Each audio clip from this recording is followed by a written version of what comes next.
Okay, let's come to the second one. When we are actually going to the position of Uttana Hastasana or Urdhva Hastasana, you'll find you have to take a deep breath and you have to concentrate on throat, Vishuddhi Chakra, which is actually blue in color, right? And this Vishuddhi Chakra is responsible for, say, your voice, right?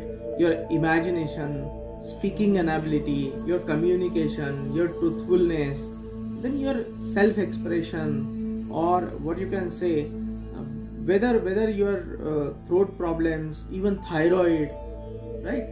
These kind of things, it is responsible for. So you will find that the person who is doing Urdhva Hastasana or Uttana Hastasana, or this particular position will give you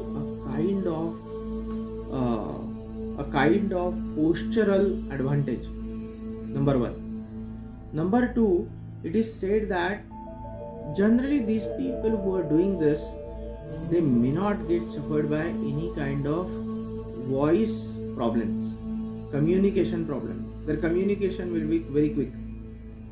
Third thing, which is not mentioned but which I feel and I observed, is that the person may not get suffered from vertigo.